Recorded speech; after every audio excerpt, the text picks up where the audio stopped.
ادھر جانا مناسب نہیں، پچھلی طرف سے نکلتے ہیں۔ کمالا بولا۔ وہ چھت پر سے دوسرے مکان کی چھت پر کود گئے۔ یہاں سے ایک زینہ نیچے صحن میں جاتا تھا۔ وہ صحن میں آئے تو انہیں ایک لڑکی اور ایک ادھیڑ عمر آدمی کی لاشیں چھپر کے نیچے پڑی نظر آئیں۔ دونوں کی گردنیں آدھی کٹی ہوئی تھیں۔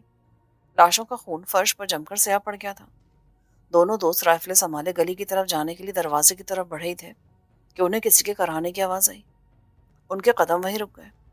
آواز کسی عورت کی تھی اور سامنے والی کوٹری سے آ رہی تھی۔ آؤ چل کر دیکھتے ہیں۔ جبرو کوٹری کی طرف بڑھا۔ آدھا دروازہ کھلا تھا اور آدھے کھلے دروازے میں سے دن کی روشنی اندر آ رہی تھی۔ اس روشنی میں انہیں ایک عورت اس حالت میں چارپائی پر پڑی دکھائی دی کہ اس کے بال چارپائی سے نیچے لٹک رہے تھے۔ اس نے اپنے دونوں ہاتھ اپنے پیٹ پر رکھے تھے۔ چارپائی کے نیچے خون کا ایک چھوٹا سا تالاب بن گیا تھا۔ جبرو اور کمالا اس کی طرف لپکے۔ عورت کی سفید آنکھیں چھت کو ٹک ٹکی باندھے دیکھ رہی تھیں۔ اس کا پیٹ اوپر سے لے کے نیچے تک کھلا ہوا تھا اور انتڑیاں باہر نکلی ہوئی تھی۔ اس پر نزا کا آرم طاری تھا۔ عورت کراہتے ہوئے کلمہ پڑھنے کی کوشش کر رہی تھی۔ جبرو نے جلدی سے ایک چادر اٹھا کر عورت کے پیٹ پر ڈال دی۔ کمالا آہستہ سے بولا، میں اس کے لیے پانی لاتا ہوں۔ میں میں مر رہی ہوں، اب مجھ سے کیا ملے گا تمہیں؟ عورت نے کراہتی ہوئے آواز میں کہا۔ جبرو نے جھک کر عورت کے سر پہ ہاتھ رکھا اور گلوگیر آواز میں کہا، بہن ہم مسلمان ہیں۔ عورت نے اپنی سفید آنکھیں جبرو کی طرف پھیری۔ اس کے ہونٹ کپ کپانے لگے اور آنکھوں سے آنسو جاری ہو گئے۔ شاید یہ اس کی زندگی کے آخری آنسو تھے۔ اس نے کپ کپاتی آواز میں کہا، میرے خاوند نے چھت پر پاکستان کا جھنڈا لہرایا تھا، پھر انہوں نے حملہ، کسی کو نہ چھوڑا، میری ایک ہی لڑکی تھی۔ عورت کی آواز بلند ہو گئی۔ اس کی آنکھوں سے آنسو مسلسل بہہ رہے تھے۔ وہ کلمہ پڑھنے لگی۔ کمالا اور جبرو سوگوار چہروں کے ساتھ اس کی چارپائی کے قریب بیٹھے تھے۔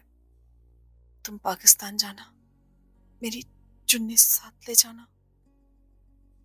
عورت کی آواز ڈوبنے لگی۔ میری چنی پاکستان لے جا کے پاکستان کے کسی درخت پر لٹکا دینا، بس یہی میری آخری خواہش ہے۔ میں اپنے خاوند کے پاس جا رہی ہوں، وہ مجھے لینے آ گئے، وہ مجھے بلا رہے ہیں۔ سغرا، میں آ رہی ہوں دیے۔ عورت کے حلق سے بین کی آوازیں نکلنے لگی۔ وہ سسکیاں بھر کر رو رہی تھی۔ پھر اچانک وہ روتے روتے رک گئی۔ اس نے کلمہ شریف پڑھا اور اس کی گردن ڈھلک گئی۔ کمالے نے اس کے چہرے کو چادر سے ڈھانپ دیا۔ جبرو بولا، ہم اس کی آخری خواہش ضرور پوری کریں گے۔ اس کا دوپٹہ دیکھو، یہیں کہیں ہوگا۔ مسلمان شہید عورت کا سفید دوپٹہ چارپائی کی دوسری طرف فرش پر پڑا تھا۔ اس پر اس عورت کے خون کے چھینٹے تھے۔ جبرو نے دوپٹہ اٹھا اور اسے سمیٹ کر اپنی جیکٹ میں ڈال لیا۔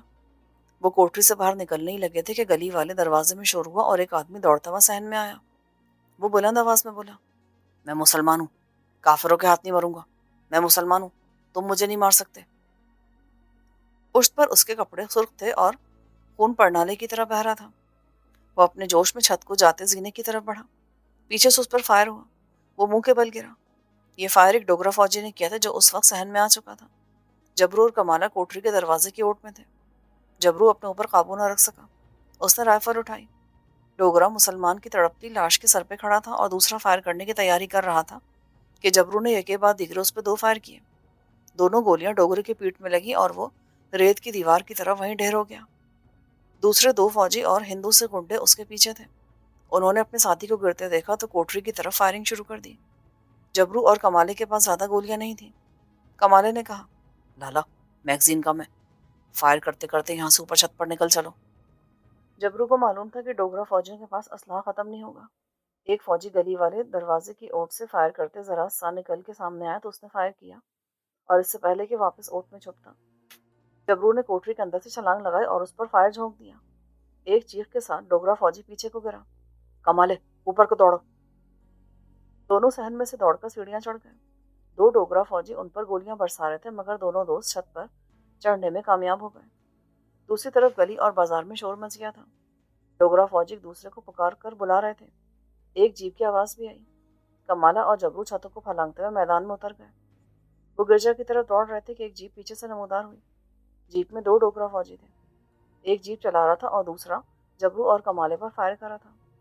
جبرو نے اپنے آپ کو چھوٹے سے گڑھے میں گرا دیا۔ کمالے نے بھی گڑھے میں چھلانگ لگائی مگر اس کے ساتھ ہی وہ دوہرا ہو گیا اور جبرو کے پاس ایسے گرا جیسے کوئی بھاری پتھر گرتا ہے۔ گولی کمالے کی گردن میں سے گزر گئی تھی۔ اس کی آدھی گردن سرخ چیتھڑا بن چکی تھی۔ خون کا فوارہ اچھل رہا تھا۔ جبرو پاگل ہو گیا۔ جیپ گڑھے کے پاس آ کر رک گئی۔ جبرو سمجھ گیا تھا کہ کمالہ اس سے ہمیشہ کے لیے جدا ہو گیا ہے۔ ان کی دوستی آج ختم ہو گئی ہے۔ وہ دیوانہ وار نعرہ لگا کر گڑھے میں سے باہر نکلا اور جیپ کی طرف رائفل کا رخ کر کے اندھا دھند فائرنگ کرنے لگا۔ رائفل کے چیمبر میں 4 گولیاں تھیں۔ چاروں کی چاروں جبرو نے دونوں ڈوگرا فوجی کے سینے میں اتار دی۔ وہ جیپ میں ایک طرف لڑک گئے۔ جبرو نے ان کی لاشوں کو کھینچ کر نیچے پھینکا اور رائفل کے دستے کی ضربوں سے دونوں فوجیوں کی کھوپڑیاں کچل ڈالیں۔ پھر گڑھے میں سے کمالے کی لتھڑی ہوئی لاش کو نکال کر جیپ میں ڈالا۔ جیپ اسٹارٹ کے طوفانی رفتار سے اسے چلاتا ہوا گرجا گھر کے صحن میں لے آیا۔ لیلی نے جبرو کو جیپ میں دیکھا تو بھاگ کر باہر آ گئی۔ جبرو کی آنکھیں سرخ ہو رہی تھیں۔ لیلی، کمالے کی لاش کو یہیں دفن کر دینا۔ میں ایک شہید ماں کی آخری خواہش پوری کرنے جا رہا ہوں۔ اس نے بڑی محبت سے کمالے کی لاش کو جیپ میں سے اٹھایا۔ کمالے کی آنکھیں تھوڑی تھوڑی کھلی تھیں۔ لیلی پر سکتہ داری ہو گیا۔ جبرو نے کمالے کی لاش کو گرجا گھر کے باغیچے میں جھاڑیوں کے پاس رکھ دیا۔ یہ کیسے ہو گیا جبرو؟ جبرو نے کوئی جواب نہ دیا۔ وہ تیز تیز قدموں سے چل کر جیپ میں سوار ہو گیا اور اسے سٹارٹ کرتے ہوئے بولا، تم میرا انتظار کرنا لیلی، زندہ رہا تو واپس آ کر تم سے شادی کر لوں گا۔ اس سے پہلے کہ لیلی کو جواب دیتی، جبرو نے جیپ ایک طوفانی بگولے کی طرح گرجے کے صحن سے نکال کر چھوٹی کچی سڑک پر ہوا سے باتیں کرنے کو دوڑا دی۔ جبرو کو کچھ خبر نہ تھی کہ کرفیو لگا ہوا ہے یا نہیں۔ سڑک سنسان تھی۔ وہ ڈوگرا فوج کی جیپ میں تھا لیکن اس کے کپڑے فوجی نہیں تھے۔ کسی بھی جگہ اسے چیک کیا جا سکتا تھا اور بھاگنے کی صورت میں اس پر مشین گن کی بوچھاڑیں پڑ سکتی تھیں۔ جبرو کو حقیقت کا احساس تھا، مگر وہ جیپ بھگائے لیے چلا جا رہا تھا۔ جموں شہر کی اس سڑک سے وہ واقف تھا جو نیچے ترائی کے علاقوں سے ہوتی ہوئی سیالکوٹ نارووال کی طرف جاتی تھی، پاکستان کی طرف جاتی تھی۔ اس کی جیکٹ میں کچھ گولیاں ابھی باقی تھیں۔ اس نے جیپ ایک طرف درختوں میں اتاری، جیب سے گولیاں نکالی۔ یہ 7 گولیوں کے راؤنڈ تھے۔ اس نے ایک راؤنڈ رائفل میں بھر لیا۔ پستول کمالے کی جیب میں ہی رہ گیا تھا۔ جبرو نے ارد گرد کا جائزہ لیا۔ وہ شہر کے جنوبی علاقے میں تھا جہاں آبادی زیادہ گنجان نہیں تھی۔ کچی سڑک کی دونوں طرف درخت تھے۔ جبرو نے جیپ کو آگے بڑھایا۔ وہ سڑک کے کنارے کنارے جا رہا تھا۔ جیپ کی رفتار زیادہ نہیں تھی۔ اس نے اپنے ذہن میں ایک ترکیب سوچ لی تھی۔ صرف اسی ترکیب پر عمل کرتے ہوئے وہ وہاں سے نکل کر پاکستان پہنچ سکتا تھا۔ آگے سڑک کنارے ایک ٹیوب ویل لگا تھا جو بند تھا۔ اس کے پاس ایک ڈوگرا فوجی کندھے پر رائفل لٹکائے کھڑا سگریٹ پی رہا تھا۔ جبرو نے اسے دور سے دیکھ لیا۔ وہ بے دھڑک جیپ لے کر اس کے پاس پہنچا اور جیپ سے اترتے ہوئے بولا، صوبیدار صاحب نے جیپ بھیجی ہے، یہ رائفل بھی ہے، یہ اپنے پاس رکھ لو۔ فوجی نے جلدی سے سگریٹ مسل کر پھینکا اور اپنی رائفل سنبھالنے لگا تھا کہ جبرو نے وپرے ہوئے زخمی شیر کی طرح اس پر چھلانگ لگا دی اور اسے دبوچ کر زمین پر گرا لیا۔ ڈوگرے کی رائفل سڑک پہ جا گری۔ اب جبرو کے شکنجے سے اس کا بچنا ناممکن تھا۔ جبرو اسے 3 گنا طاقتور تھا۔ اس نے ڈوگرے کی گردن اس وقت چھوڑی جب وہ ختم ہو چکا تھا۔ جبرو اسے گھسیٹ کر جھاڑیوں کے پیچھے لے گیا اور اس کی فوجی وردی اتار کر خود پہنی۔ پتلون اسے ٹخنوں سے اوپر تھی اور خاکی بشرٹ بھی اسے تنگ تھی، مگر یہ وردی پہننا بہت ضروری تھا۔ شہید عورت کا خون آلود دوپٹہ جبرو نے بشرٹ کے اندر چھپا رکھا تھا۔ ڈوگرے فوجی کی کلقی والی ٹوپی اس نے اپنے سر پہ اوڑھ لی۔ پھر اس کی رائفل میں سے گولیاں نکال کر جیب میں رکھی اور جیپ میں بیٹھ کر کچی سڑک پر آگے چل پڑا جو دریا تووی کی طرف جاتی تھی۔ وہ اطمینان سے دریا کے پل کے پاس پہنچا۔ اس نے سڑک کنارے جیپ کو روکا۔ وہ پہلی بار جھجک رہا تھا۔ پل پر اگر ڈوگرا فوجیوں نے اس سے پوچھا کہ وہ کہاں جا رہا ہے اور اس کا کس بٹالین سے تعلق ہے تو جبرو نے کچھ بھی نہیں بتا سکتا تھا۔ اس کا مطلب یہ تھا کہ اسے فوراً گرفتار کر لیا جاتا۔ رائفل سے وہ 2-3 فوجیوں کو ہی مار سکتا تھا۔ وہ سوچنے لگا کہ وہ تیر کر دریا پار کرے۔ جموں شہر میں دریا تووی کا پارٹ زیادہ چوڑا نہیں تھا۔ وہاں سے دریا آسانی سے پار کیا جا سکتا تھا، مگر اس وقت ایک قباحت تھی۔ پل پر سے دیکھا جا سکتا تھا۔ اگر کسی ڈوگرا فوجی نے دیکھ لیا کہ ایک فوجی تیر کر دریا پار کر رہا ہے تو وہ ضرور اس کی مدد کو آئے گا، کیونکہ پل کے ہوتے ہوئے کسی فوجی کو دریا تیر کر پار کرنے کی کیا ضرورت ہے؟ اگر وہ فوجی کپڑے اتار کر ایسا کرتا ہے تب بھی دوسری طرف سے اسے کرفیو کی خلاف ورزی کے جرم میں پکڑا جا سکتا ہے۔ اس نے سوچا پل کے بہت پیچھے جا کر دریا پار کرنا چاہیے۔ وہ جیپ لے کر واپس مڑا اور دریا کے پیچھے کنارے کی طرف چلا گیا۔ کچھ کھیتوں میں سے گزرنے کے بعد کنارہ آ گیا۔ یہاں ایک طرف اونچے ٹیلے تھے جن پر مکان بنے ہوئے تھے۔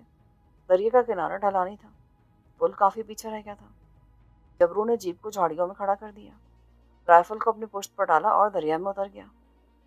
دریا کا پانی کافی ٹھنڈا تھا مگر وہ تیرنے لگا۔ پانی کا بہاؤ بھی یہاں سے تیز تھا۔ جبرو ایک ماہر تیراک تھا۔ اس نے اس سے بھی بڑے بڑے دریا تیر کر پار کیے تھے۔ وہ کوشش کر رہا تھا کہ پانی کا بہاؤ اسے پل کی طرف زیادہ آگے نہ لے جائے۔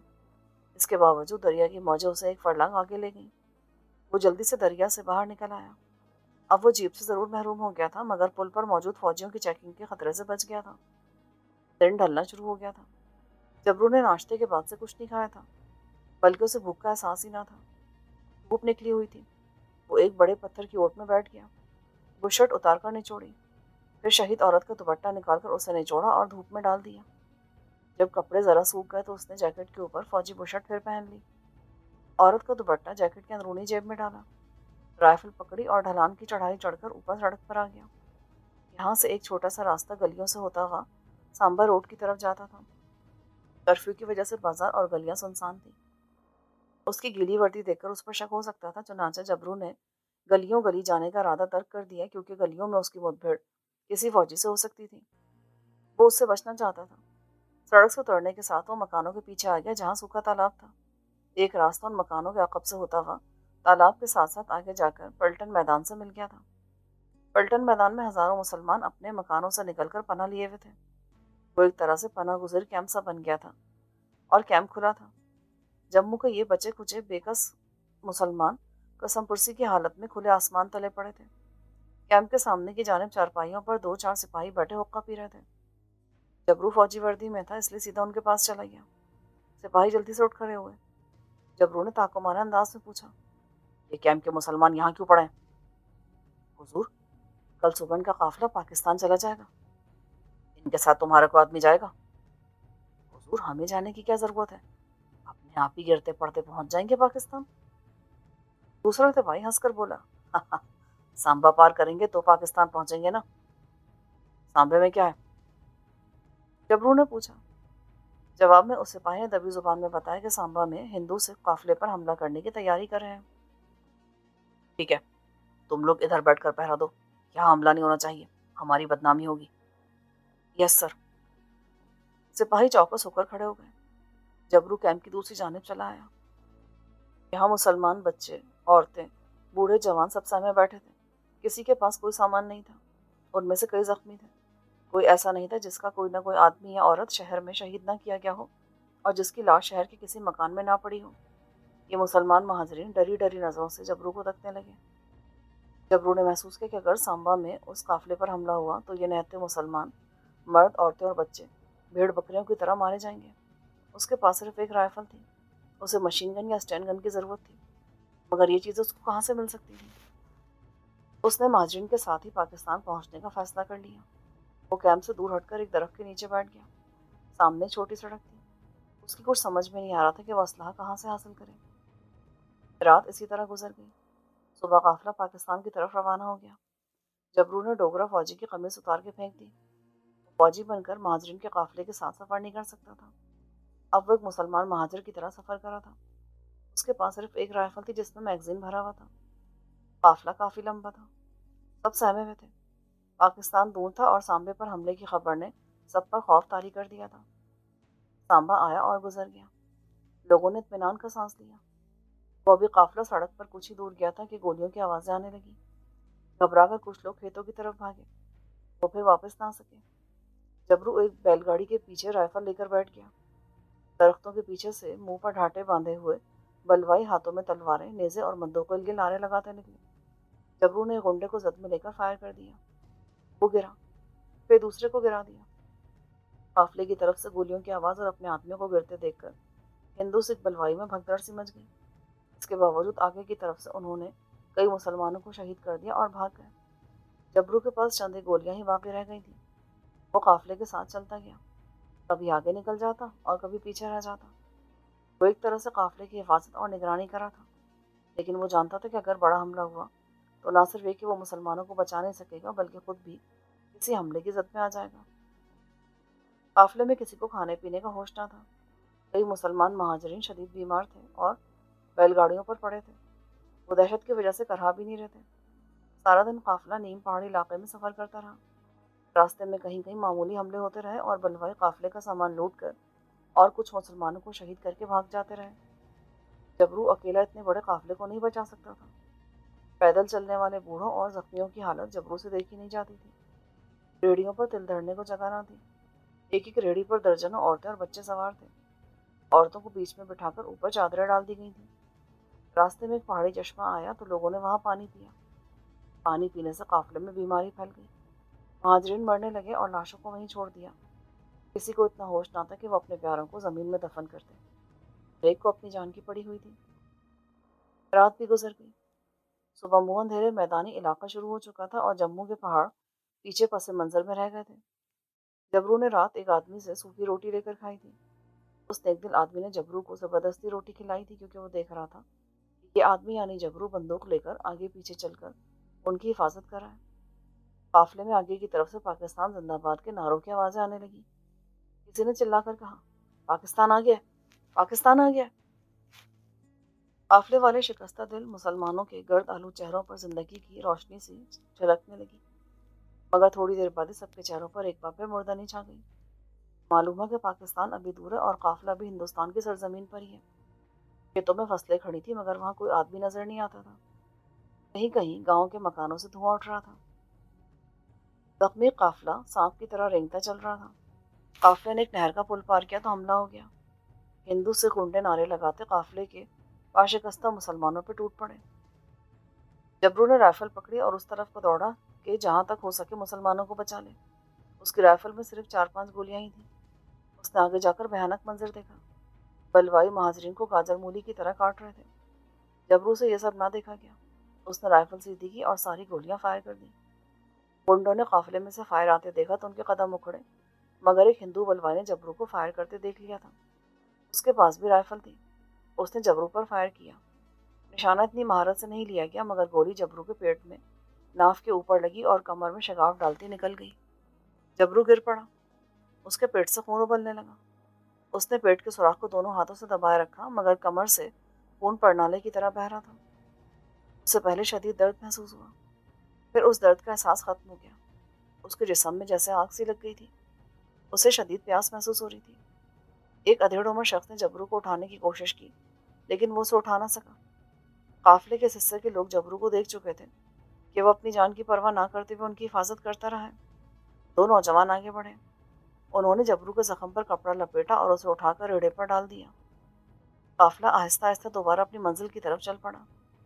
جبرو نے اشارے سے پانی مانگا۔ کوئی مٹی کی سراہی لے آیا۔ اس میں سے پانی جبرو کے حلق میں ڈالا گیا لیکن سارا پانی جبرو کے پیٹ کے زخم میں سے بہہ کر اوپر بندھے ہوئے کپڑے میں خون کے ساتھ شامل ہو گیا۔ جبرو کی آنکھیں کھلی تھیں۔ اس کے اوپر آسمان تھا، سیسے کی طرح تپتا ہوا سفید آسمان۔ جبرو نے للی کو دیکھا۔ وہ گرجا گھر کے دروازے پر کھڑی اسے اپنے پاس بلا رہی تھی۔ پھر وہ بے ہوش ہو گیا۔ جب اسے ہوش آیا تو اس کے کانوں میں پاکستان زندہ باد، نعرہ تکبیر، اللہ اکبر کے نعروں کی آوازیں پڑی۔ ایک آدمی نے اس کے کان کے پاس منہ لا کر کہا، پاکستان آ گیا ہے، بالکل ٹھیک ہو جاؤ گے۔ جبرو کے جسم میں کوئی حرکت نہ ہوئی۔ اسے اپنے جسم میں برف جیسی ٹھنڈک سی اترتی محسوس ہو رہی تھی۔ وہ اپنا نچلا دھڑ بالکل نہیں ہلا سکتا تھا۔ جبرو نے اپنی انگلیوں کو پھیلایا۔ ابھی وہ زندہ تھا۔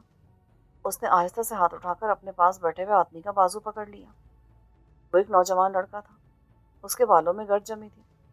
پاکستان پہنچ جانے کی خوشی میں چہرہ چمک رہا تھا۔ اس نے جبرو کے قریب منہ لا کر پوچھا، پاکستان میں کہاں جاؤ گے؟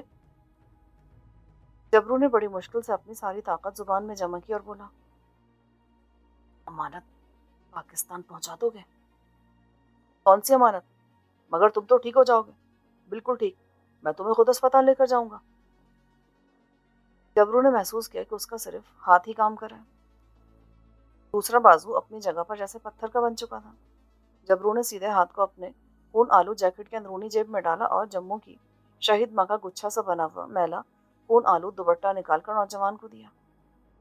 جب پاکستان آئے تو اسے کسی درخت پر لٹکا دینا۔ نوجوان نے دوپٹہ لے کر کھولا اور پھر بولا، یہ کیا ہے بھائی؟ جب پاکستان آئے تو اسے کسی درخت پہ لٹکا دینا۔ ٹھیک ہے، میں اسے لٹکا دوں گا۔ پاکستان زندہ باد، پاکستان زندہ باد، قائد اعظم زندہ باد۔ نعروں سے فضا گونج اٹھی۔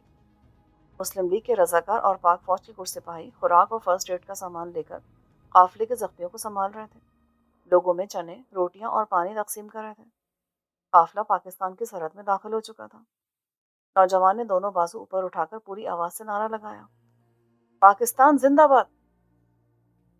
پھر وہ جبرو کی طرف متوجہ ہو کر بولا، پاکستان آ گیا ہے، میں تمہارے لیے پانی لاتا ہوں، تم کہاں جاؤ گے؟ جبرو نے کوئی جواب نہ دیا۔ نوجوان نے جبرو کے دل پر ہاتھ رکھا اور اسے آہستہ سے ہلا کر کہا، فکر نہ کرو، تم ٹھیک ہو جاؤ گے۔ جبرو نے اس بار بھی کوئی جواب نہ دیا۔ اس کی روح اب سے انصری سے پرواز کر چکی تھی۔ نوجوان نے جبرو کی لاش کو وہیں ریڑے پر پڑا رہنے دیا اور خود دوسرے لوگوں کے ساتھ مہاجر کیمپ کی طرف بڑھا۔ اچانک اسے اس دوپٹے کا خیال آیا جو مرنے والے نے اسے دیا تھا۔ نوجوان کی بائیں طرف ٹہلی کا ایک درخت تھا۔ وہ درخت پر چڑھا اور اس کی ٹہنی پر دوپٹہ باندھ دیا۔ ہوا آئی اور شہید ماں کا خون آلود دوپٹہ لہرانے لگا۔ اس کے اوپر والی ٹہنی پر پاکستان کا ہلالی پرچم بھی لہرا رہا تھا، زندہ و پائندہ پرچم۔ اس کے ساتھ اس کہانی کا اختتام ہوتا ہے۔ آپ کو جبرو کی کہانی کیسی لگی مجھے کامنٹ کر کے ضرور بتائیے گا۔